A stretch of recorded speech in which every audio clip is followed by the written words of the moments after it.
he announced. Anacho leaned back in dismay.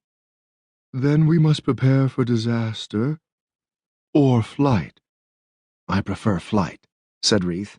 He poured himself ale from a stone jug.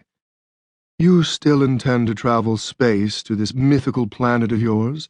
Anacho spoke in the voice of one who reasons with an obstinate child. I want to return to Earth, certainly. Bah, muttered Anacho. You are the victim of a hoax or an obsession. Can you not cure yourself? The project is easier to discuss than to effectuate.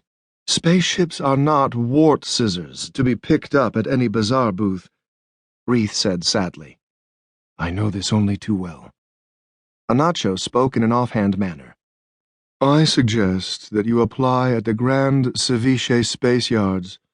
Almost anything can be procured if one has enough sequins. I suspect that I don't, said Reith. Go to the Carabas. Sequins can be had by the bucketful. Traz gave a snort of derision. Do you take us for maniacs? Where is the Carabas? Asked Reith. The Carabas is in the Dirdir hunting preserve at the north of Kislovan. Men with luck and strong nerves sometimes prosper. Fools, gamblers, and murderers, rather, muttered Traz. Reith asked, How do these men, whatever their nature, gain the sequins? Anacho's voice was flippant and airy. By the usual method. They dig up nodes of chrysospine. Reith rubbed his chin. Is this the source of sequins? I thought that the Dirdir, or some such folk, minted them. Your ignorance is that of another planet indeed, declared Anacho. The muscles around Reith's mouth gave a rueful twitch. It could hardly be otherwise. The chrysospine, said Anacho, grows only in the Black Zone, which is to say, the Carabas, where uranium compounds occur in the soil.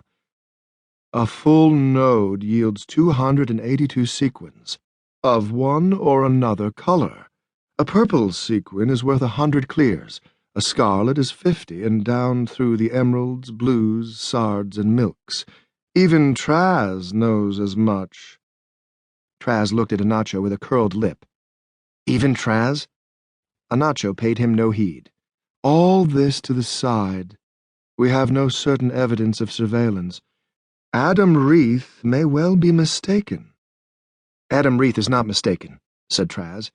Even Traz, as you put it, knows better than this. Anacho raised his hairless eyebrows. How so?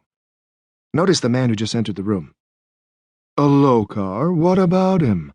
He is no Lokar. He watches our every move. Anacho's jaw fell a trifle slack. Reith studied the man surreptitiously.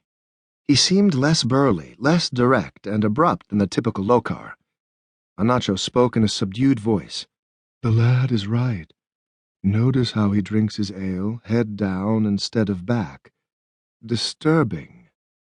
Reith muttered. Who would be interested in us? Anacho gave a bark of caustic laughter. Do you think that our exploits have gone unnoticed? The events at Aeohidus have aroused attention everywhere. So this man, whom would he serve? Anacho shrugged. With his skin dyed black, I can't even guess his breed. We'd better get some information, said Reith. He considered a moment. I'll walk out through the bazaar, then around into the old town. If the man yonder follows, give him a start and come behind. If he stays, one of you stay, the other come after me. Reith went out into the bazaar.